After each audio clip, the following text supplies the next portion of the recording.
편안한 오후 보내고 계십니까? 본격 지식 충전 프로그램 이야기더, 저는 유승진입니다. 매일 오후 3시 50분 저희와 함께 알찬 지식 챙겨가 보실까요? 먼저 오늘 벌어진 이슈를 핵심만 쏙쏙 뽑아서 전달해드립니다. 오늘 이야기더 지금 시작합니다.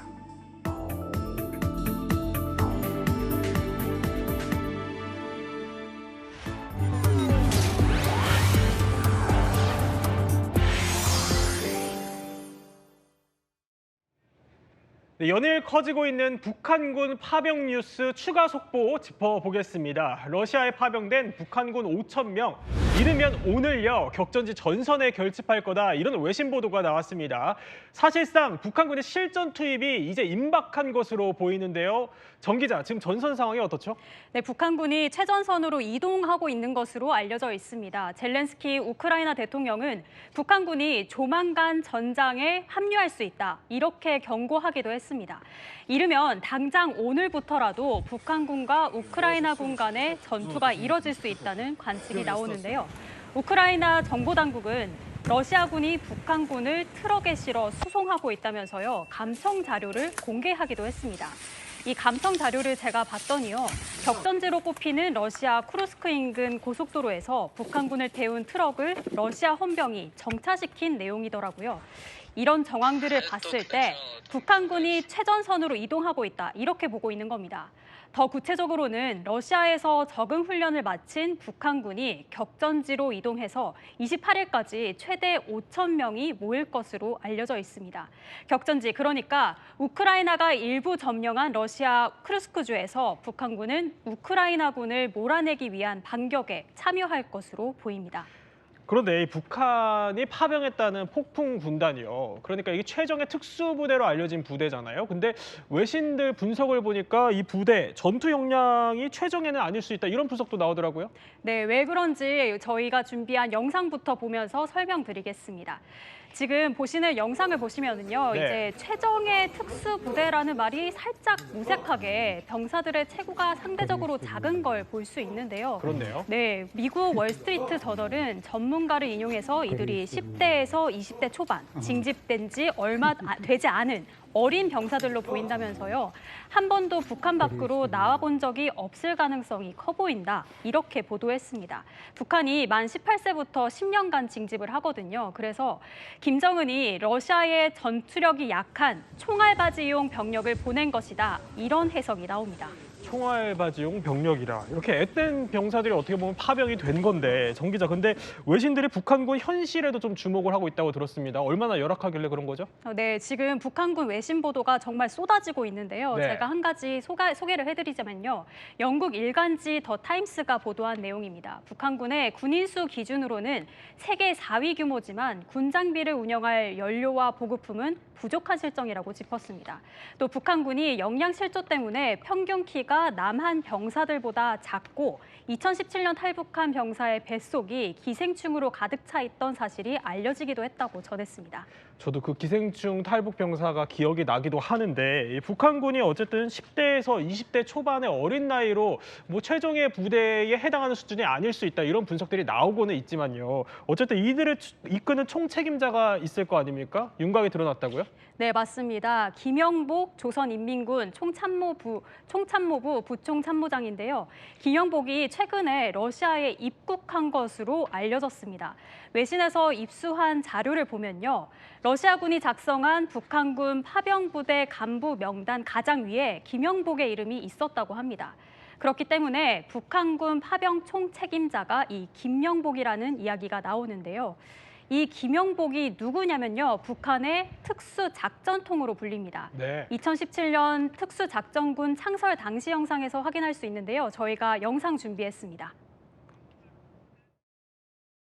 김용복 육군 상장의 인솔하에 지축을 뒤흔들며 나아가는 특수작전군 열병정대.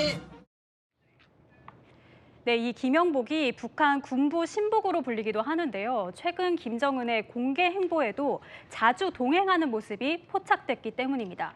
군 관련 시설뿐만 아니라 평안북도 수해복구 현장에도 김정은과 동행했는데요. 이 북한 내부 사정을 잘 아는 한 소식통은 수첩비서라는 별명이 붙을 정도로 측근이라고 전했습니다. 이렇게 김정은의 측근이 러시아에 갔다는 건 추가 파병 가능성까지 염두에 두고 있는 것이라는 해석도 나옵니다. 수첩비서라 그야말로 최측근이다 이런 말인데 이 파병 부대를 진두지휘할 인물이 김영복 이 사람이 그럼 어디에 특화되어 있는지 보면은 전장에서 어떤 전술을 펼칠지도 보일 수 있겠네요.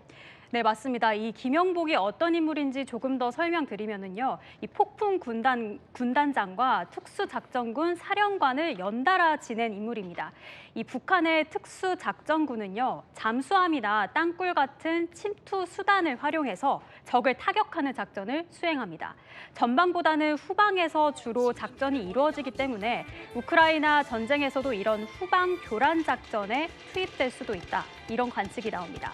그러니까 북한군이 우크라이나 내 전략시설을 파괴하는 후방 교란을 단행할 수도 있다는 건데 우크라이나에 치명타를 입힐 수도 있다는 우려도 제기됩니다. 정 기자, 그러면 관측대로 이 북한군이 우크라 전장에서 후방 교란 임무를 맡게 된다면 그럼 어떤 임무를 좀 할 수 있는 겁니까? 네, 방금 말씀드린 이 북한 특수부대의 전략들을 좀 보면은요. 특수부대가 전선 뒤편인 후방에서 낙하에 침투해서 우크라이나 영토 내 공항이나 원자력 발전소 등 특수시설을 공격하는 임무를 맡을 수도 있을 것 같습니다. 다만 전문가들에게 물어보니까요. 북한의 특수부대 훈련이 주로 산악지형인 남한에 침투해서 작전을 수행하는 것에 초점이 맞춰져 있다고 하는데요. 넓은 평야에서 참호전으로 펼쳐지는 우크라이나 전쟁에서 어떤 활동을 벌일지는 좀 지켜봐야 될 것 같습니다. 네, 계속해서 속보 전해지는 대로 전해드리도록 하겠습니다. 북한이 연일 이렇게 파병 이슈를 키워가고 있는 가운데 김여정이 또 신경질적인 담화를 냈다고 하거든요. 아예 이 서울 무인기 침투를 가정한 담화를 냈다는데 김 기자 이것도 어떤 내용인가요? 네, 김여정 부부장은 상황을 가정해서 오늘 비난 담화를 냈거든요. 네. 서울 상공에 정체불명의 무인기가 출현했으며 윤괴뢰를 비난하는 삐라를 살포했다. 그러면서요. 확인해 줄 수도 없고 대꾸할 가치도 없다고 했습니다. 서울 상공에 무인기를 띄운 것을 가정한 채 담화를 낸 건데요. 그간 북한의 무인기 침투 주장에 대해 확인해 줄 수 없다. 대꾸할 가치가 없다고 한 우리 한국군을 조롱한 겁니다. 그렇군요. 근데 문제가 이게 뭐 가정에 그치지 않고 마치 대남 도발을 할 수 있을 것 같은 위협적인 문장이 있었다고요? 네, 또 다른 문장에서는 이렇게 얘기했는데요. 더러운 서울 들깨 무리들이 어떻게 개거품을 물고 지저대는지 한 번은 보고 싶다. 네. 그러면서 세상도 궁금해할 것이라고 말했습니다. 자신들도 마치 한국에 무인기를 띄워서 전단을 뿌릴 수 있다고 협박한 겁니다. 서울의 들깨 무리들 뭐 어떻게 지저대는지 보고 싶다. 말만 들어도 상당히 위협적인 담화인데 우리 군도 가만히 있을 수는 없겠죠. 우리 군은 북한의 무인기 침투 시 응분의 조치를 취하겠다. 또 대꾸할 가치도 없다면서 강하게 맞받아쳤습니다. 무인기가 침투한다면 우리는 상응하는 대응을 할 것이고 우리 국민의 안전과 재산을 보호하기 위한 응분의 조치를 취할 것입니다. 북한의 일방적인 주장에 대해 확인해 줄 가치도 없고 대꾸할 가치도 없습니다. 지난 10년간 북한은 12차례 이상 여러 대의 무인기를 우리 영공에 침투시켜 우리의 안전을 위협해 왔습니다. 이에 대한 반성은커녕 적반하장의 억지 주장은 후한 무치일 뿐입니다. 김 기자, 네. 어쨌거나 뭐 북한이 이렇게 반발을 한 거는 뭐 평양 상공을 침투한 무인기를 우리가 보냈다 이렇게 주장을 하는 거잖아요. 그러면서 자신들이 오늘 최종 조사 결과다 이러면서 조사 내용도 또 공개를 했더라고요. 네. 결과적으로 그럼 우리가 보낸 게 맞다 이런 주장인 거죠. 네, 오늘 북한에서 이런 결과를 발표했습니다. 평양 상공에 침투한 무인기가 우리 군의 소행이다. 이런 걸 뒷받침해주는 최종 조사 결과인데요.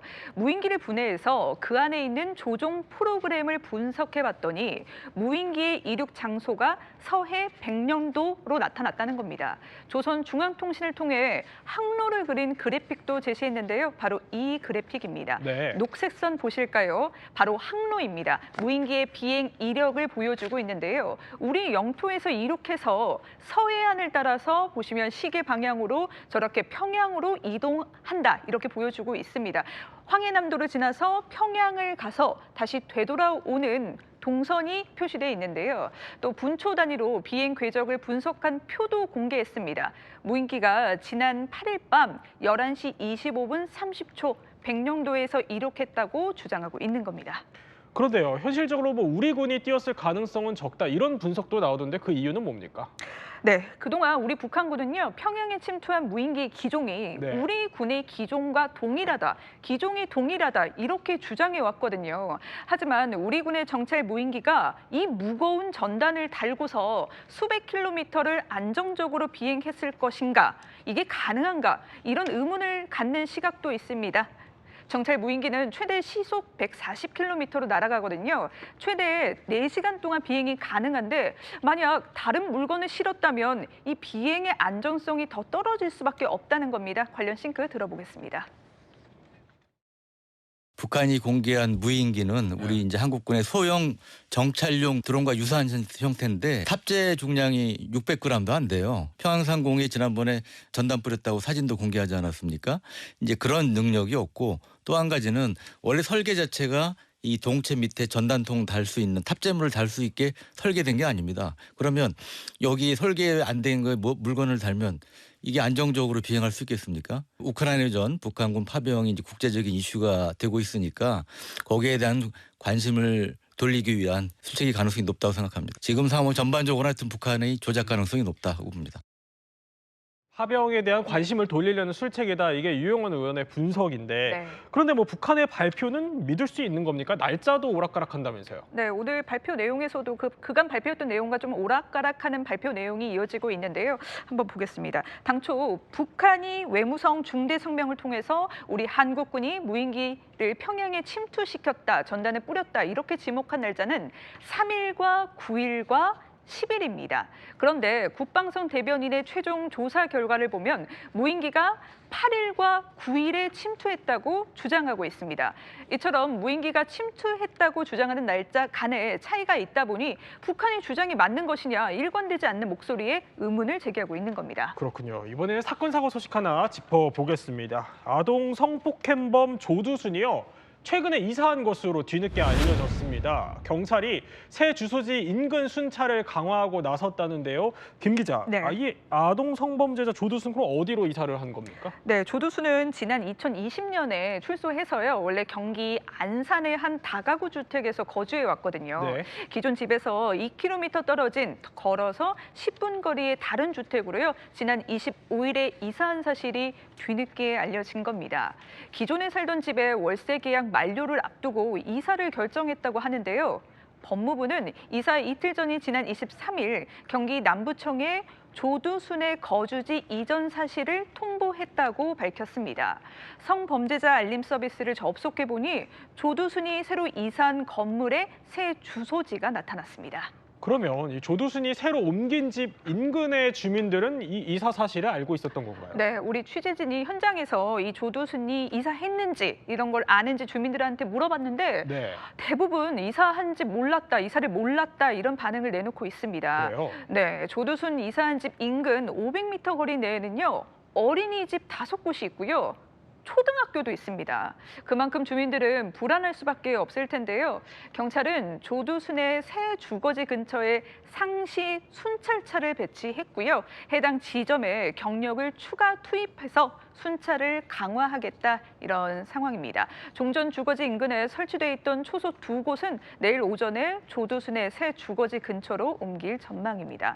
조두순 출소 당시 불안해하던 주민들의 목소리 준비돼 있습니다. 들어보시겠습니다. 학교까지 못 다니는 것도 있고 그냥 매일매일 그냥 불안하죠. 조두순을 보호해주는 거지 안산 시민을 보호해주는 게 아니잖아요. 나오지 않은 사람들도 많고 아예 그 동네는 안 가고 있어요. 지금 저희가. 그분이 나와가지고 동네 온다는 것 자체가 무서워해요. 그냥. 김 기자, 그런데 조두순은 사실 야간에 외출하지 말라는 명령을 어겨서 또다시 수감된 적이 있잖아요. 맞습니다. 40분간 집 밖으로 나갔다가요. 1심은 물론 항소심에서 모두 징역 3개월을 선고받았거든요. 네. 지난 3월 재판에 출석해서 횡설수설하는 조두순의 모습도 잠시 보고 오겠습니다. 야간에 외출제한 명령 어긴 거 혐의 인정하세요? 이혼하자 그러는데 이혼도 안 하고 집에 왔다 갔다 한다. 막 야단한데요. 이게 사람 새끼, 이게 남자 새끼 이게 사람이 아니라고 생각해요. 그거는 그 나를 두고 하는 얘기잖아요, 그죠? 근데 나는 사람이 아닌 것 같아. 내가 봐도 그래요. 아니야, 나 가만있어. 얘기는 해고 가지고 얘기 자르고 가면 안 되죠. 만지지 마요. 돈 탓지 마요, 버디. 네, 참 횡설수설하는 모습이죠. 지금 보신 영상, 조두순이 지난 2020년 출소 이후에 3년 만에 공개된 모습인데요. 하얗게 쇳 머리에 수염도 덥수룩하게 길렀습니다. 얼굴을 가렸던 마스크와 모자도 벗은 상태였는데요. 조두순 같은 성범죄자는 밤 9시 이후 자신의 거주지를 벗어나선 안 되는데, 그런데 지난해 12월 밤 9시가 넘었는데 아내와 다퉜다면서 40분 동안 돌아다니다가 경찰에 적발된 겁니다. 조두순은 지난 5월 항소심 최후 진술에서 부인이 22번을 집을 나갔다. 화가 났지만 참았다. 그래서 초소에 상담받으러 간 것뿐, 이렇게 말을 했습니다. 어쨌든 조두순 이렇게 이사 때마다 진통이 계속 반복되고 있잖아요. 그럼 네. 대책이 좀 필요할 것 같거든요. 네, 조두순은 지난 2022년 월세 계약 만료에 따라서 안산시 다른 동으로 이사할 계획이었지만 이때도 무산이 됐습니다. 당시 집주인은 조두순 아내가 남편이 회사원이라고 속이고 계약했다며 집 통째로 철제 가림막까지 설치해 그 입구를 막았습니다. 또 동네 주민들과 여성 단체들이 반발하면서 이사가 무산됐는데요. 이번엔 공개되지 않고 조용히 치른 것으로 보입니다. 경찰은 조두순의 주거지 인근에 방범 초소 2곳과 감시 인력, 또 CCTV 수십 대를 배치해 조두순을 24시간 감시하겠다, 이렇게 강조했습니다. 그렇군요. 이번에는 논란이 되고 있는 영상 하나 살펴볼 텐데요. 먼저 프랑스 프로축구 파리 생제르맹에서 뛰고 있는 이강인 선수 소식입니다. 이 선수가 인종차별 발언을 들었다. 이거 무슨 소식이죠, 김 기자? 네, 참 우리나라 선수들에 대한 인종차별 문제는 잊을만 하면 나오고 있는 것 같습니다. 훈련장에서 한 남성이 이강인에게 가자 중국인이라고 말하는 음성이 들립니다. 이 영상이 확산되면서 논란이 커지고 있는데요. 영상 직접 보시죠. Ce fils de pute là. Invitez-les à baiser les Marseillais les gars. Allez mon chinois. Allez mon chinois. Donnarumma baisez-les. Allez. 영상이 짧게 내서 확인이 조금 어렵긴 한데, 그럼 정말 이강인 선수를 중국인으로 지칭을 한 겁니까? 이게 구체적으로 어떤 상황이었던 거죠? 네, 이 영상이요. 지난 25일 이강인의 소속팀이죠. PSG의 공개 훈련 현장에서 찍힌 것으로 보입니다. 선수들은 훈련장에 들어서면서 팬들과 하이파이브로 인사를 나눴는데요. 이때 이강인 선수를 향해서 가자 중국인이라고 하는 문제의 발언이 등장한 겁니다. 네. 아시아인을 중국인으로 부르는 것은 동양인은 똑같이 생겼다라는 인식에서 비롯된 인종차별 언행입니다. 축구 전문 매체 트리부나닷컴은 이강인은 PSG 팬의 인종차별적 모욕의 피해자라며 이 사건으로 프랑스 축구의 이미지가 훼손되고 있다고 지적했고요. 영상을 접한 누리꾼들도 구단 측에서 적극적으로 대응해야 한다. 훈련장에서 인종차별 발언을 하다니 선수의 사기를 저하하는 행동, 이런 다양한 반응을 보이고 있는 상황입니다. 영상을 보니 참 저도 화가 나는 소식인데, 근데 김 기자가 또 취재를 해보니까 이강인 선수가 이렇게 인종차별적 발언을 들은 게 이번이 처음이 아니라고요? 그렇습니다. 이강인 선수가 직접 인종차별 사례를 설명한 적도 있습니다. 네. 어디를 가든 중국인들이 많으니까 동양인에게 친오라고 한다고요. 지난해 3월엔 이강인을 지도하는 감독에게도 이런 인종차별 발언을 들었습니다. 이강인이 스페인 라리가 마요르카에서 뛸 때인데요. 훈련장에서 하비에르 아기레 당시 감독이 이강인을 향해 중국인 뭐해? 라고 외쳤습니다. 감독마저도 이렇게 서슴없이 인종차별적 언행을 하고 있는 건데요. 충격이 아닐 수 없죠. 스페인에 이어 프랑스에서도 이강인 선수를 향한 인종차별적 발언이 나오면서 많은 팬들이 안타까워하고 있습니다. 이강인 선수뿐만의 일은 아닐 것 같은데요. 그러면 해외에서 뛰고 있는 우리 다른 선수들도 비슷한 일을 겪었을 것 같거든요. 그렇습니다. 잉글랜드 프로축구 토트넘에서 뛰고 있는 손흥민 선수 한두 번이 아니죠.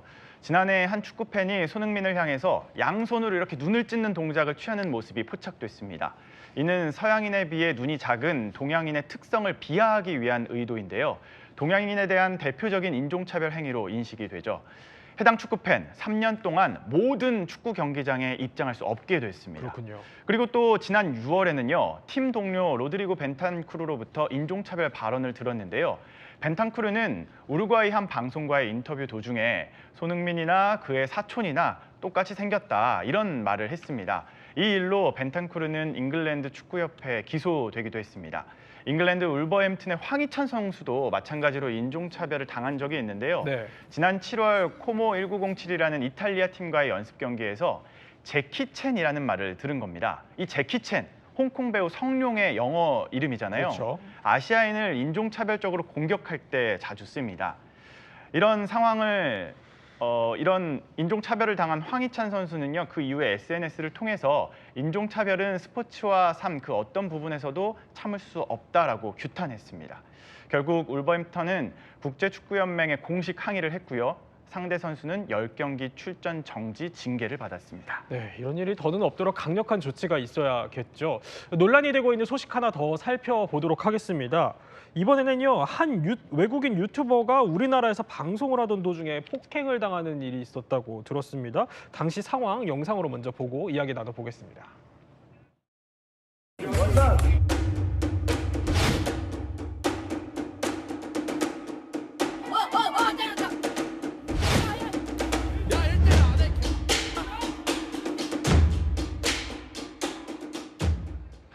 정 기자, 저렇게 외국인 유튜버인데 폭행을 하는 이유가 뭡니까?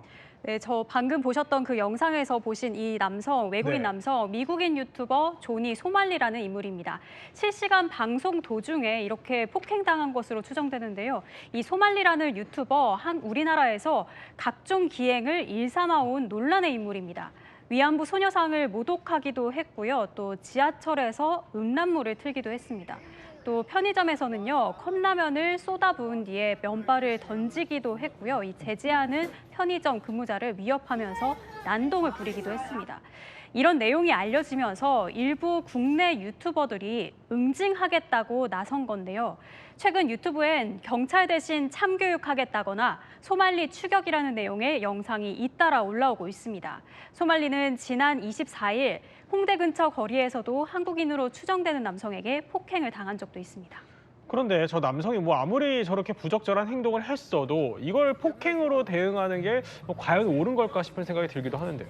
네, 맞습니다. 이 누리꾼들의 의견도 분분한데요. 통쾌하다거나 아니면 한국을 우습게 보는 걸 응징해야 된다. 이게 애국자다. 이런 반응도 있습니다. 하지만 폭력을 써서 응징을 하는 건 현행법 위반이기도 하고요. 또 관심을 끌어보이려는 이 전형적인 수법이라는 지적도 나옵니다. 논란이 된 소말리의 유튜브 채널이 삭제된 사실이 알려졌는데요. 유튜브 측에서 특정 사유로 본 계정을 삭제한 것으로 추정하고 있습니다. 네, 이번에는 분위기를 한번 바꿔보도록 하겠습니다. 1988년이죠. 서울 올림픽을 통해서 부부의 연을 맺은 한중 탁구 커플 안재영, 자오즈민 부부의 아들인 골프 선수 안병훈이요. 어제 9년 만에 고국에서 우승을 거머쥐었습니다. 먼저 이 감격에 눈물을 흘렸던 안 선수의 우승 소감 듣고 오겠습니다. 여기 한국에서 우승은 10년 만인 것 같아요. 거의 몇 년 동안 기다렸던 우승이고 쉽지 않았지만 그래도 이렇게 올해도 좋은 성적을 내서 좀 괜찮은 해였다고 생각이 들었는데 보너스 같이 마지막 시합에서 이렇게 트로피를 받게 되어서 너무나 감사한 1년이었던 것 같아요. 네. 이제 할머니신데 저랑 이제 미국에서 계속 같이 지내시고 제 고등학교하고 중학교 시절까지 다 이렇게 뒷바라지 같이 해주시고 제가 신안동에 우승할 때는 그때는 못 보러 오셨는데 오늘 이렇게 할머니 앞에서 우승하게 돼서 너무 그냥 감자들이죠. 지금까지 키워줬으니까 거의 저희 부모님도 계시고 너무 감사한 일주일 같아요. 김 기자, 근데 안 선수 세계 랭킹도 9계단을 올라서 27위를 기록했다고 하는데 안 선수가 어머니 자오즈민을 안고 눈물을 쏟은 장면이 있었다고요? 네. 안병훈 선수 승리가 확정된 뒤에 기다리고 있던 어머니 자오즈민을 꼭 안았습니다. 미소를 지으면서 다가가서는 10초 넘게 부둥켜 안았고요. 끝내 뜨거운 눈물을 흘렸는데요. 어머니 자오즈민도 자랑스럽다, 멋진 경기였다라고 하면서 함께 울었습니다. 그런데요, 이 안 선수가 더 펑펑 운 순간이 있었습니다. 어머니와 함께 이렇게 인사를 나누고 갤러리들과 하이파이브를 하며 걸어가다가 바로 할머니를 보자마자 눈물을 쏟은 건데요. 할머니가 보라색 옷을 입고 안 선수를 따뜻하게 안아주는 모습이죠. 이 안 선수가 인터뷰에서도 밝혔지만 친할머니가 낯선 이영만리 미국 땅에서 손자를 뒷바라지했거든요. 애지중지 자신을 키워준 할머니가 보는 앞에서 우승을 하니까 더 울컥한 거죠. 네, 정말 울컥한 장면인데, 근데 안 선수 이렇게 감격의 눈물을 펑펑 쏟은 데에는 남다른 이유가 있을 것 같아요. 한 2가지 정도를 꼽을 수 있을 것 같아요. 먼저 너무나 오랜만에 맛본 우승에 감격의 눈물을 흘린 겁니다. 네. 인터뷰에서도 한 10년 만인가요? 라고 했잖아요. 정확히는 9년 만이거든요. 네. 얼마나 오랜만이면 그거를 기억하기가 좀 헷갈릴 정도인 건데 그렇군요. 2011년 프로에 데뷔를 했습니다. 심지어 지금 PGA 투어 대회에서는 아직 한 번도 정상에 오르지 못했어요. 준우승만 5번 했습니다. 그러니까 될 듯 하면서도 우승을 거머쥐지 못하면서 본인도 답답했을 겁니다. PGA 투어는 아니지만 이렇게 오랜만에 우승을 차지하면서 속이 뻥 뚫리는 기분이었을 것 같고요. 그리고 또 하나, 이 안 선수 뒤에서 늘 지지해주던 가족에 대한 고마움 때문입니다. 인터뷰에서 들으신 대로 가족들은 자신을 위해서 희생하고 뒷바라지해준 분들이잖아요. 감사한 모두가 이 현장에 있었습니다. 네. 이 모두가 지켜보는 곳에서 우승을 하는 모습을 보여드렸으니까 얼마나 기쁘고 감격스러웠을까요? 이 사실 안 선수 강제 휴식기를 가진 적이 있어요. 지난해 10월 PGA 투어에서 3개월 자격정지 처분을 받았었는데 그 이유가 당시 기침약을 먹었는데 이게 달라진 도핑 규정에서 문제가 됐습니다. 그렇군요. 이런 실현의 순간에 휴식을 취하면서 가족과 대화를 많이 나눴다고 해요. 그 이후에 전화위복이 돼서 승승장구를 하고 있습니다. 이 시간에 잠시 동안 이 징계를 받은 기간에 네. 가족보다 골프보다 더 중요한 것이 있다는 걸 깨달았다고 해요. 그게 바로 가족이라는 겁니다. 근데 안 선수 사실 대표적인 올림픽 수저로도 꼽히잖아요. 네. 아버지 안재영은 1988년 서울올림픽 탁구 남자 복식 동메달리스트였고요. 어머니 자오즈미는 여자 복식 은메달과 여자 단식 동메달을 목에 건 탁구 전설입니다. 1986년 서울 아시안게임부터 연인이 된 두 사람은 국제대회 때마다 만나면서 사랑을 키워왔는데요. 올림픽을 통해서 맺어진 한국과 중국 최고의 스포츠 스타 안재영, 자오즈민 부부의 외아들이 바로 이 안병훈 선수입니다. 두 사람의 결혼 소식은 당시 엄청난 화제였어요. 네. 서울올림픽 이듬해 제3국인 스웨덴에서 혼인신고를 했는데요. 혹시 그 이유가 뭔지 아시나요? 스웨덴이요? 네. 잘 모르겠는데요. 한국도 아니고 중국도 아니고 네. 스웨덴에서 결혼을 한 이유. 당시에 이 국제 결혼이 쉽지 않았기 때문입니다. 네. 특히 한국과 중국은 수교가 1992년에 이루어졌잖아요. 한중 수교도 이루어지기 전이라서 이 자오즈민은 한국으로 가게 되면은 망명으로 비춰질까 봐 걱정이 됐다고 하더라고요. 네. 이런 세기의 사랑으로 탄생한 안병훈 선수, 부모님의 운동 DNA를 그대로 물려받아서 7살에 골프를 시작했는데요. 안지영 전 감독은 2007년 중학생인 아들의 골프 뒷바라지를 위해서 당시 맡고 있던 대한항공 여자 탁구팀 감독 사표까지 쓰고 미국으로 함께 떠났습니다. 직접 캐디백을 메고 극진하게 뒷바라지를 한 거죠. 이 세계 탁구 커플인 안재영, 자오즈민 부부가 20년 만에 다시 합가를 했다. 이건 또 무슨 내용이죠? 네, 이 자오즈민은 2000년대부터 약 20년간 중국에서 통신 관련 사업을 했습니다. 통화 연결음, 음악, 게임 등을 서비스하는 사업이 잘 돼서 중국에서 승승장구했는데요. 그러다가 코로나19 여파로 2021년 사업을 정리하고 한국에 들어왔다고 해요. 그리고 안 전 감독은 아들 뒷바라지로 미국에 가서 네. 이제 뒷바라지를 했었고요. 그리고 자오즈민은 사업 때문에 중국에 있다 보니까 한동안 떨어져 지낼 수밖에 없었던 거죠. 그러다가 지난해 집을 다시 합치면서 신혼처럼 지내고 있다고 합니다.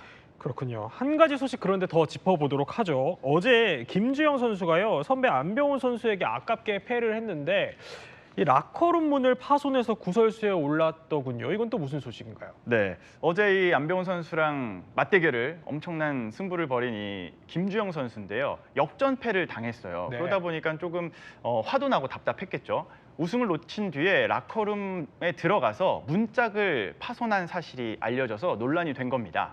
이 김 선수 언론 인터뷰에서 우승 기회를 살리지 못한 나 스스로에게 화가 났다면서 나도 모르게 문을 세게 열었는데 한쪽 문이 떨어졌다고 당시 상황을 설명했습니다. 그러면서 이유를 떠나 라커룸 문이 파손된 것은 명백한 나의 잘못이라고 사과했는데요. 선수로서 반성하고 보다 성숙해지는 계기로 삼겠다고 강조했습니다.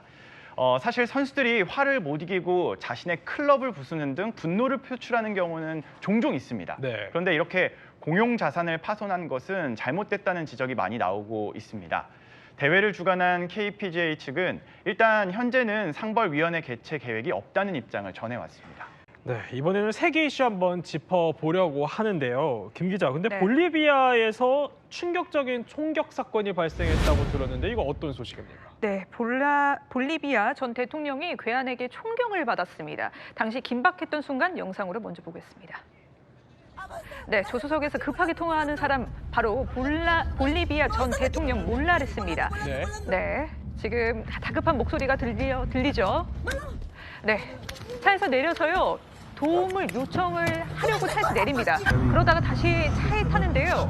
몰라레스를 태운 차량이 서둘러서 출발을 하고 곧이어 총소리도 들립니다. 그렇게 차량 앞유리엔 총알 구멍이 뚫려 있고요.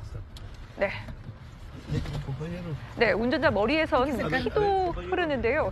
저렇게 정신없이 운전해서 현장을 좀 빠져나가고 있습니다. 네, 몰라레스 전 대통령이 이 상황을 다 녹화해서요 자신의 SNS에 공개한 겁니다. 그 앞유리에 뭐 이렇게 총알 흔적도 있고 네. 영상만 봐도 굉장히 아찔한데 네. 전 대통령 상태는 괜찮은 건가요? 왜 이런 일이 벌어진 거죠? 네, 다행히도 몰라레스는 무사하다고 해요. 참 다행입니다. 다만 운전자가 좀 다쳤다고 하는데요. 몰라레스는 스케줄을 위해서 이동하던 중 검은 두건을 쓴 4명의 남성이 총을 난사했다고 전했습니다. 몰라레스는 이번 사건의 배후로 루이스 아르세 현 대통령이 있다고 주장했는데요. 몰라레스 전 대통령은 2005년에 집권해 2019년까지 3선을 연임하며 14년간 집권했지만 2019년 부정선거 의혹으로 고국을 떠났거든요. 아르세 현 대통령의 도움으로 귀국했지만 다시 재집권을 모색하면서 시위를 주도했고 현 정부와 대립각을 세우고 있습니다. 그렇군요. 네, 이번엔 중국 소식입니다. 집을 나서던 한 여성이 현관문을 열게 되는데요. 이렇게 현관문을 열자마자 땅 아래로 순식간에 사라져버렸죠. 문을 열자마자 이 바닥에 설치된 환풍구 아래로 떨어지는 사고가 발생한 겁니다. 여성의 집의 현관 앞엔 환풍구가 설치돼 있었는데 발을 내딛는 순간 헐렁했던 이 환풍구 철제 덮개가 무너지면서 사고가 발생했다고 합니다.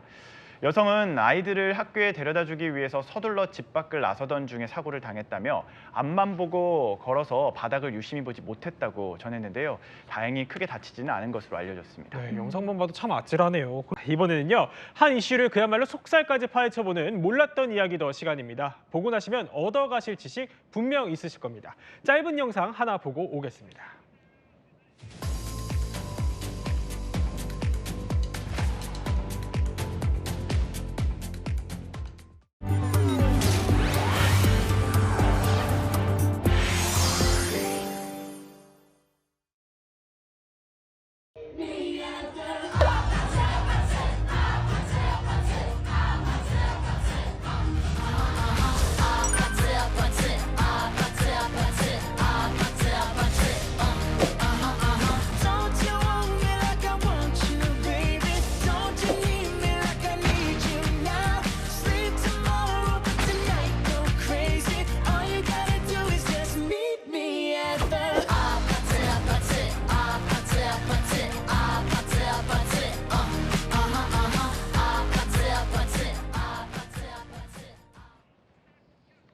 네, 세 분의 이야기 마스터와 함께 본격적으로 지식 충전 시작해 보겠습니다. 네, 김윤아 평론가님. 네. 전 세계적으로 돌풍을 일으키고 있는 로제의 이 아파트요. 정말 난리잖아요. 네. 근데 들어보니까 영국 싱글 차트의 4위에도 진입을 했고 좀 있으면 빌보드 순위도 공개가 된다면서 이것도 상당히 네. 기대가 돼요. 지금 국내에서는 이 로제의 성공에 대해서 굉장히 기대하는 분위기가 많이 만들어져 있다고 보시면 될 것 같습니다. 네. 또 국내 K-팝 아티스트 여성 솔로 가운데에서 가장 좋은 추이를 보이고 있는 상황이기도 해서요. 네. 아직 뭐 끝판왕 같은 빌보드가 남기는 했지만 네. 다들 많이 지켜보고 있는 상황이죠. 기록으로 보면 어떻습니까? 어떤 기록들이 있죠?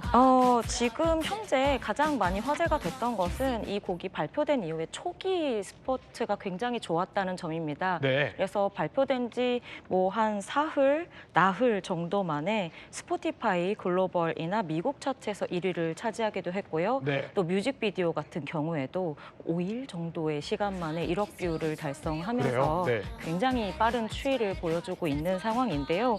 그렇다 보니까 뭐 빌보드 차트에도 최근에는 이런 스트리밍에 관련되어 있는 데이터들이 전부 다 반영이 되기 때문에 많은 분들이 그 어느 때보다 기대를 하고 있는 상황이 아닌가. 내일 빌보드 어떻게 예상하세요? 함구하겠습니다. 이제 이거 조심스럽게 얘기를 해야 나중에 큰일 나더라고요. 그런데 네. 이 뭐 신드롬적 인기 사실 2012년에 세계를 강타했던 강남 스타일이랑 비슷하다 이런 얘기들이 나오는데 그 이유는 뭔가요? 이 부분에 대해서는 역시 좀 중독성 있는 후렴구 네. 때문에 이야기가 많이 나오고 있는 게 아닐까 싶어요. 강남스타일도 다들 기억하시겠지만 강남스타일하는 그 프레이즈와 함께 시작되는 네. 춤이 전 세계적으로 밈화되어서 사랑을 많이 받은 기억을 하고 계실 텐데요. 로제 아파트 같은 경우에도 아파트 하는 그렇죠. 중독성 있는. 네, 반복되는 후렴구와 그리고 손동작이 지금 특히나 전 세계 젊은 층들을 중심으로 굉장히 많은 호평을 받으면서 유행하고 있는 상황입니다. 저희가 아까 그래픽에는 B급 문화라는 게 나왔는데 저 아. B급 정서는 어떤 점을 좀 공유하고 있나요? 제가 생각하기에는 이거 많이들 언급을 네. 하시는데요. 아무래도 아파트가 술게임이잖아요. 네. 그러니까 오피셜하게 어디에서나 막 뭐 드러내고 할 수 있는 게임은 아니지만 친한 사람들 사이에서 좀 편안하게 나눌 수 있는 네. 릴렉스 되어 있는 상황에서 같이 나눌 수 있는 문화라는 점에 있어서 B급 정서라는 이야기가 더 많이 나오고 있는 것 같고요. 그런 면에 있어서는 싸이의 강남 스타일도 역시 마찬가지였던 것 같아요. 그러니까 싸이 씨가 추구했던 게 처음 등장했을 때부터 엽기 코드 아니었습니까? 그러니까 뭔가 사회의 주류보다는 조금 비주류에서 시작된 문화가 또 싸이 씨의 베이스에도 있다 보니까 이 두 곡을 이야기하면서 뭐 B급 문화랄지 조금 더 편안한 어떤 대중적인 문화에 대한 언급들이 많이 나오고 있는 것 같습니다. 그럼 어떻게 보면은 뭐 강남 스타일이 개척한 길을 이번에 다시 뚫었다 이렇게 볼 수도 있을 것 같은데 네. 김영우 연구원님 그러면 이 K-팝의 달라진 위상을 경제적으로 보면 어떻게 좀 분석하세요? 그렇죠. 일단은 뭐 이제 모든 분들이 피부로 많이 체감을 예. 하실 텐데요. 경제적으로 이제 숫자 측면에서 보더라도 사실 이제 수출 규모가 이제 최초로 이제 1조 원을 넘어가고 있고요. 전년 대비로는 한 34% 증가하면서 네. K-팝의 수출 규모가 최초로 또 1조 원을 돌파하기도 했고 또 이제는 매년 K-팝 음반이 1년에 이제 1억 장을 훌쩍 넘게 네. 팔리고 있고요. 이게 얼마나 대단한 거냐면 사실 한 20년 전만 하더라도 15년, 20년 전만 하더라도 일본의 음반 시장 대비 한국 K-팝 음반이 15분의 1 규모밖에 안 됐어요. 아, 그래요? 그 정도로 작았었는데 네. 작년 기준으로는 일본 J-팝 음반보다 K-팝 음반이 한 1000만 장 정도 더 팔렸어요. 네. 그 정도로 지금 K-팝 시장이 많이 올라왔고 또 공연 규모에 있어서도 이제는 매년 1200만, 1300만 명이 K-팝 콘서트를 찾고 있다라는 게 1000만 명이 넘는 글로벌 콘서트 그리고 네. 1억 장이 넘는 음반. 이게 이제 가장 단적으로 K-팝의 달라진 위상을 우리가 이제 숫자적인 측면에서 엿볼 수 있는 대목입니다.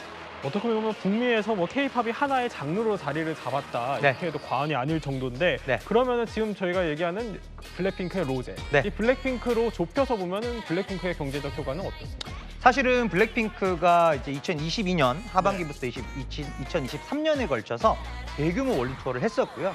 이때 이제 한 60회차 정도의 공연을 통해서 180만 명을 모객을 했었고 네. 여기에 따르는 이제 전반적인 경제적 효과는 사실 작년만 놓고 보더라도 공연 수익이 한 4천억 원, 총 매출 기준으로는 그렇습니다. 전체 한 4천억 원 가까운 이제 공연 티켓 매출을 올렸고요. 티켓 매출만. 예, 맞습니다. 예.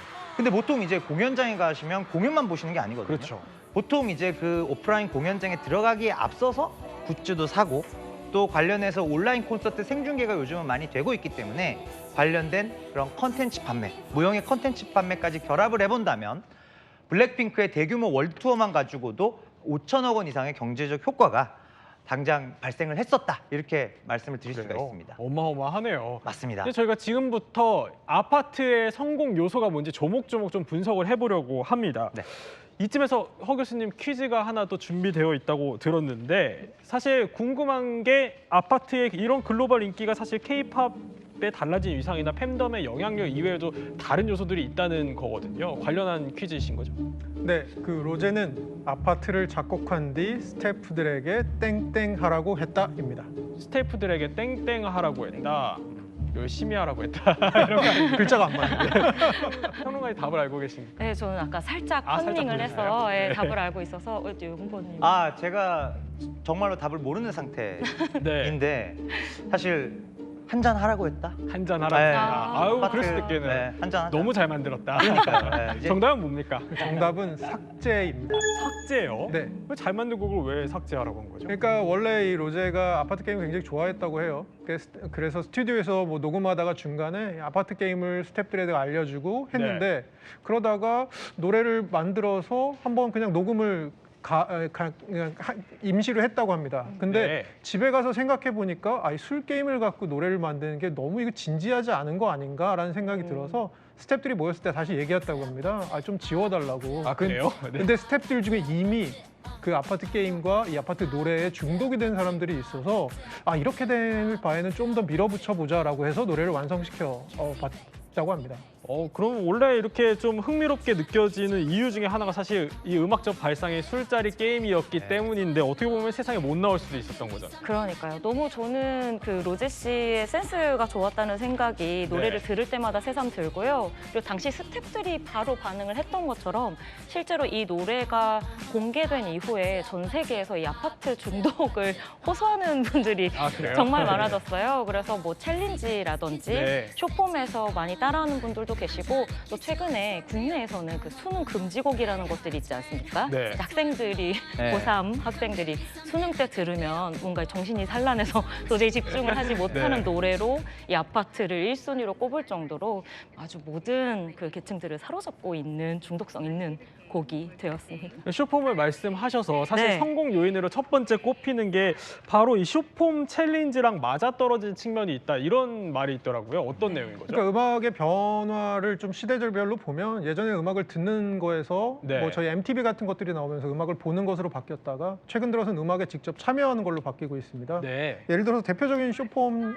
플랫폼 중에 하나인 틱톡 같은 경우는 노래 기존에 부른 것에 이어찍기를 할 수도 있고요. 누군가 부른 노래랑 나랑 같이 듀엣 기능도 할 수 있습니다. 네. 그럼 그런 걸 갖고 노래 후렴구 같은 것을 따라 부르면서 그것을 다시 올려서 확대 재생산되는 그런 구조를 갖고 있고요. 네. 이게 되게 재밌는 것 중에 하나가 기획사를 넘나들고 있습니다. 아, 예를 그래요? 들어서 로제 같은 경우는 YG잖아요. 네. 근데 이 아파트 챌린지에 우리나라 참여하고 있는 가수들 최근에 보니까 스타쉽 엔터테인먼트의 안유진도 있고요. 네. 그리고 하이브의 카즈아랑 김채원도 들어가 있거든요. 그렇게 봤을 때는 굉장히 저변이 확대된 상태로 재생산되고 있는 그런 과정입니다. 그러니까 서로 2차 참여자로 이제 들어와서 재생산을 하면서 이게 밈처럼 어떻게 보면 번지고 있다 네, 이런 말씀이신 건데 이렇게 해서 또 역주행하는 노래들도 생겨나고 있다고 하거든요. 네. 일단 관련한 영상 듣고 오겠습니다. 너를 만나면 눈물 차올라 바보 같은 난 아무 말 못해 말해줘 Merry Merry Christmas 안녕 잘 지내는 거지. 평론가님, 이 노래가 쇼폼 챌린지의 영향력을 보여준 대표적인 사례라고 꼽히던데 왜 그런 거죠? 맞습니다. 이 곡이 지난해에 네. 다시 차트를 역주행하면서 K-팝 씬에서 아주 큰 화제를 모았었는데요. 방금 들어보셨다시피 엑소의 네. 첫눈이라는 곡이거든요. 발표된 지 벌써 10년이 된 곡인데 쇼폼 플랫폼들을 통해서 이제 뭐 유명한 아이돌들은 물론이고 일반인들까지도 이 노래를 안무와 노래로 즐기는 모습을 보여주면서 네. 차트를 역주행하고 뭐 음악방송 1위 후보에 오르고 1위를 차지하기까지 정말 대단한 기록들을 세웠었어요. 그리고 재미있는 게 지금 방금 영상 보셔서 아시겠지만 네. 첫눈 아시는 분들은 속도가 좀 빠른데 생각을 하실 거예요. 네. 아까 이제 교수님이 말씀해 주신 게 이 노래를 가지고 좀 노는 어떤 세대들에 대해서 말씀해 주셨는데 이 곡의 속도를 스피드업, 빠르게 돌린다고 대각원했다. 네, 요즘엔 이야기를 하거든요. 그래서 네. 빠르게 돌린 이후에 거기에 맞는 안무를 새롭게 제작을 해서 친구들과 함께 노는 것에 너무나 큰 매력을 느낀 층들이 이 노래 역주행을 10년 만에 만든 기반에 있었습니다. 저도 보니까 되게 중독성 있는 춤인 것 같아요. 하고 이렇게 싶지 따라, 않나요? 따라하게 만드는 것 저는 같은데. 저 곡은 저도 한번 시도해봤었거든요. 네. 물론 올리지는 않았지만 그 정도로 굉장히 좀 다양한 연령층에서 많은 사랑을 받은 또 계절감도 참 좋았던 그래요? 그런 곡이었습니다. 그럼 저렇게 따라하기 효과로 네. 역주행을 한 또 다른 사례들도 있나요? 최근에는 사실 K-팝 씬에서는 이런 챌린지를 노리는 곡들이 너무너무 많아요. 그래요? 그래서 네. 그렇게 히트를 하고자 이제 포인트 안무나 아니면 후렴구들을 만드는 곡들이 참 많은데 하지만 가장 큰 히트는 언제나 의외의 곳에서 터지거든요. 네. 최근에 가장 재미있었던 사례가 티라미수 케이크 하는 노래가 있습니다. 들어봤어요. 네, 이거 네. 아마 절대로 들어보셨을 텐데 네, 네. 이 곡이 K-팝 가수도 아니고요. 위아더나잇이라고 하는 국내 언더그라운드 인디밴드의 곡입니다. 그리고 이 곡 역시 엑소의 첫눈처럼 10년 전에 발표가 된 곡인데 네. 갑자기 애니메이션 캐릭터와 함께 결합된 일종의 밈이 언더그라운드에서 좀 돌기 시작하면서 점차 K-팝이라든지 숏폼 플랫폼을 즐기는 젊은 층들에게 유행을 타기 시작했어요. 그래요? 그래서 네. 최근에는 뭐 인디씬에서 10년 사이에 나온 가장 큰 히트곡이라고 이야기가 많이 되고 있기도 하고요. 네. 또 2000년대 초반 약간 밀레니엄 문화가 인기를 끌기 시작하면서 그 즈음에 가장 인기가 있었던 뭐 이효리 씨의 텐미닛이라든지 옛날 노래인데. 네, 진짜 네. 옛날 노래죠. 딱 2000년대 초반 정도 인기 있었던 그리고 미나 씨의 전화받아랄지 이런 곡들을 가지고 챌린지하는 젊은 층들도 상당히 많이 늘어나고 있어서요. 이 챌린지와 관련된 히트송은 노린다고 해서 되는 것도 아니고 네. 언제 어디서 터질지 모른다는 특성을 잘 보여주고 있는 최근 사례들 아닌가 싶습니다. 그렇군요. 네. 이렇게 SNS 상에서 아파트 챌린지가 저렇게 쇼폼으로 급증을 하면은 궁금한 거는 결국에는 이 경제적인 이익이 로제에게 돌아가냐 그게 궁금하거든요. 네네.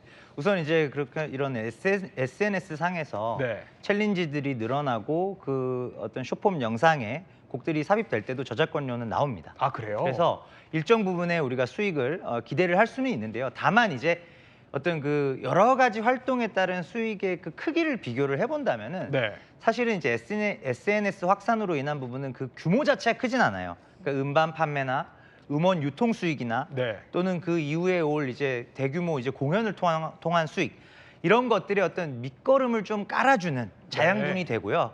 이런 SNS를 통해서 이게 전 세계적으로 확산이 됐을 때 결국 로제가 얻을 수 있는 가장 큰 이익은 본인이 솔로 아티스트로서의 역량을 인정받고 또 이제 독립을 해서 이제 곧 12월 초에 이제 음반이 나오지 않습니까? 네.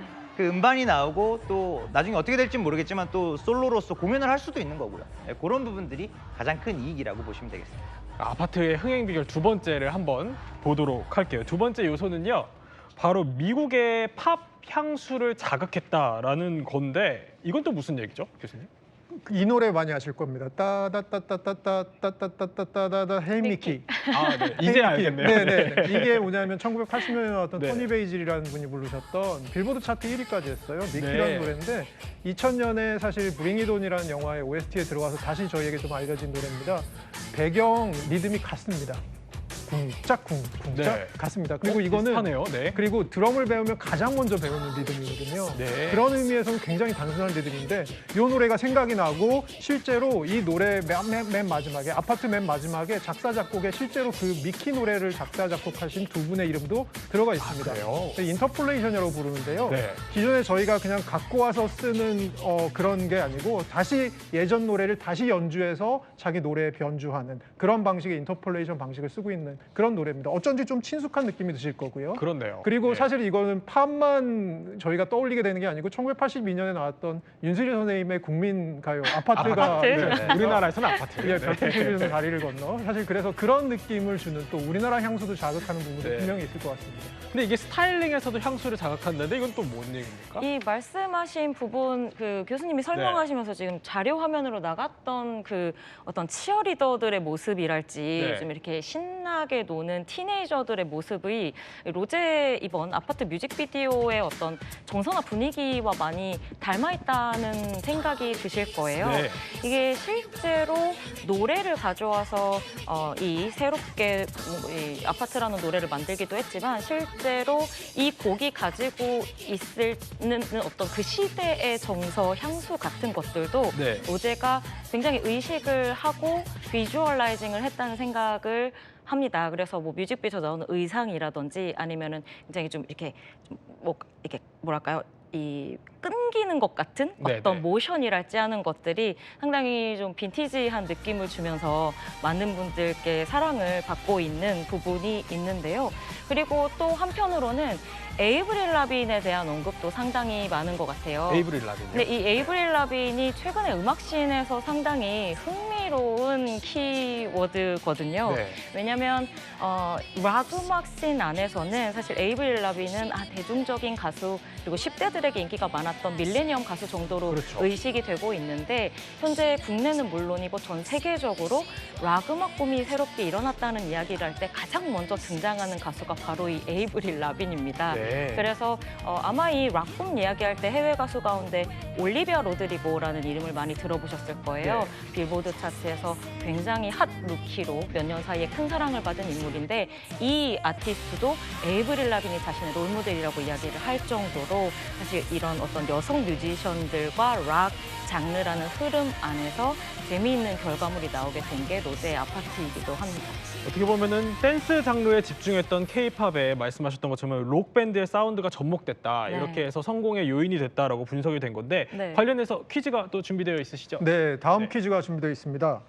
다음 퀴즈는 로제는 땡땡 오빠에게 처음 기타를 배웠다입니다. 땡땡 오빠에게 처음 기타를 배웠다. 친척 오빠 아닙니까? 네네네. 연구원 역시 답을 알고 교회 오빠. 이거 맞아요. 진짜요? 저는 알고 있습니다. 교회 오빠. 이게 정답이군요. 맞죠? 네, 정답입니다. 네. 오, 대단하신 것 같아요. 오빠는 역시 찍었는데. 교회 오빠. 네, 그렇죠. 네. 어떤 일화가 있는 거죠? 그러니까 교회 오빠를 통해서 처음 기타를 배우게 됐고요. 실제로 지금 영상에도 나가고 있지만 너튜브에 로제 기타 이렇게 쳐보시면 로제가 기타를 치면서 노래를 부르는 모습들이 굉장히 많이 나와 있습니다. 네. 제가 사실 대학교 때 밴드를 했었거든요. 아유, 그러시군요. 그래서 기타를 치는 걸 보면 어느 정도의 기본기가 있는지 조금은 알 수 있을 정도인데 굉장히 안정적입니다. 기타를 치면서 네. 보컬을 하기가 쉽지 않은데 굉장히 안정적인 기타 플레이 그리고 같은 블랙핑크 멤버인 지수랑 같이 뭐 연주를 하면서 노래하는 그런 동영상들도 있고요. 굉장히 잘 치는 것 같습니다. 기타 실력이 영상으로 준비되어 있다고 하거든요. 영상을 한번 짧게 보고 오겠습니다. 이거 나 연습생 때 썼던 기타인데 아직도 이것밖에 안 써요. Everybody look to the left. Everybody look to the right. You feel that? Yeah. Pain with love tonight. 추억 속으로. 와, 진짜 추억 속으로 나. 이걸 밤새 했잖아. 그래서 우리 아침 5시까지 해가 뜨는데 맨날 호주에서 집에서 혼자서 치다가 이렇게 친구들이 같이 해주니까 너 너무 행복했었어.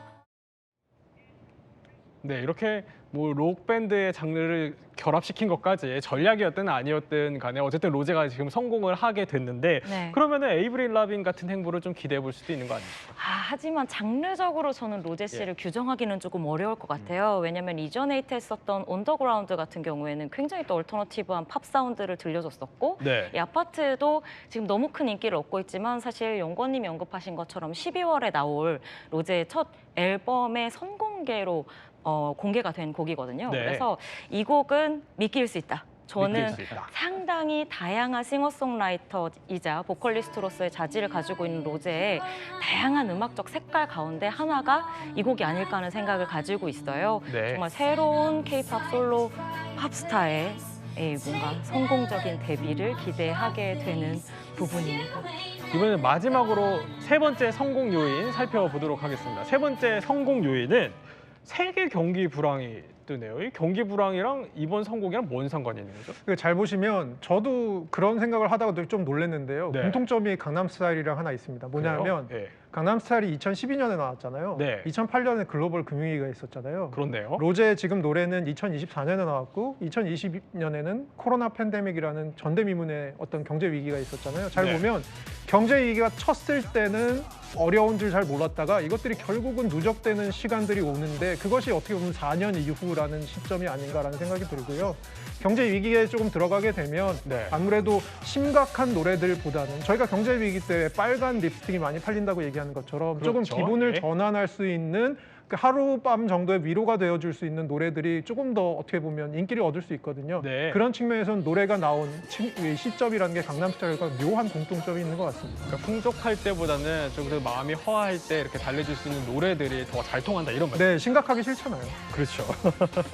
근데 이렇게 K-팝의 전 세계 열풍은 결국에는 이게 한국 문화로의 확장으로 이어지기 때문에 우리가 이렇게 주목을 하는 건데 그 경제 파급 효과는 어느 정도입니까? 사실은 이제 K-팝으로부터 시작된 이런 한국 문화에 대한 관심, 네. 한국의 어떤 소프트 파워, 이게 결국은 드라마, 영화를 건너서 이제 뭐 뷰티, 푸드, 심지어는 이제 뭐 그런 게임, 네. 컨텐츠 전반뿐만 아니라 이종 산업으로까지 확장이 되면서 보통 이제 컨텐츠 수출액이 한 K-팝 기준으로 1억 불 정도가 나온다고 보면은 네. 전체 어떤 경제 유발 효과는 한 5배 이상을 보거든요. 아, 전체 한 그래요? 5억 불 네.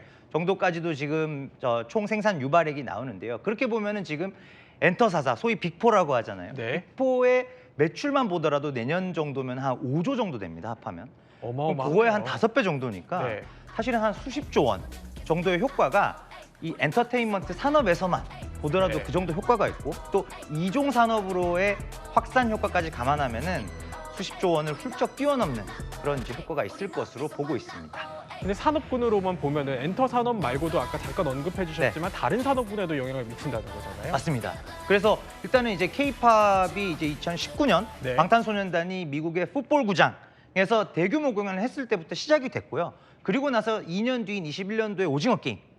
이 팝과 드라마로 인해서 한국에 대한 문화가 확 올라왔고 이번 이제 로제 아파트의 경우에서는 사실은 이제 그런 뷰티나 푸드까지도 이제 관심이 확장되면서 콘텐츠가 아닌 다른 산업, 이종 산업으로까지도 확장이 빠르게 일어나고 있는 부분이 수치적으로도 잘 확인이 되고 있습니다. K-뷰티, K-푸드로까지 확장이 된다 이런 말씀이신 건데 네. 이번 아파트 열풍은 그러면 어떤 결과로 좀 이어질 걸로 보십니까? 일단은 이제 로제가 또 그 개인적인 영상을 통해서 너튜브 같은데 이제 또 소맥 많은 영상 같은 것들이 올라왔었잖아요. 맞아요. 네. 네, 기억이 그런 나네요. 부분들이 네. 아무래도 이제 어떤 그런 뭐 음주를 조장하는 건 아니지만 네. 또 이제 성인의 경우에는 어느 정도 또 필요한 부분이 있고 또 소주, 그러니까 맥주는 뭐 전 세계적으로 워낙 유명한 술이지만 네. 소주는 또 아시아권 밖에서는 아직까지 그렇게 유명하지는 않지 않습니까? 그렇죠. 근데 그런 부분들이 전반적으로 한국의 어떤 문화의 다양한 부분들 이런 부분들이 전 세계인들의 관심이 높아지면서 네. 그런 푸드 쪽이나 뷰티 쪽, 뭐 입고 나온 옷이라던가 헤어스타일이라던가 액세서리라든가 이런 부분들도 충분히 산업적으로 좀 크게 파이를 키워갈 수 있을 것으로 보고 있습니다. 근데 저도 미국에 있었을 때 보면 네. 이렇게 주류 샵 같은 데 가서 보면은 네. 소주가 있더라고요, 실제로. 있죠, 예, 예. 근데 병도 굉장히 특이하고 예. 독특하게 생겨서 외국인들이 저거 뭐야 이렇게 관심을 갖긴 하던데 맞습니다. 앞으로 저 아파트 때문에 더 관심을 가질 수 있는 계기도 있겠네요. 그렇죠. 일단은 이제 뭐 소주에 대한 관심이 올라가면서 이제 뭐 소비량도 늘어날 거고 예. 또 맛있는 술이구나. 이런 부분들을 좀 깨닫지 않을까요? 특히 소주도 이제 우리나라의 문화니까. 그렇죠. 맥주랑 곁들이면 더 좋기는 한데 이제 같이 드시면 더 좋습니다. 음주를 조장하는 건 아니다. 그건 아닙니다. 그건 아니고 예. 성인의 경우에 한해서입니다.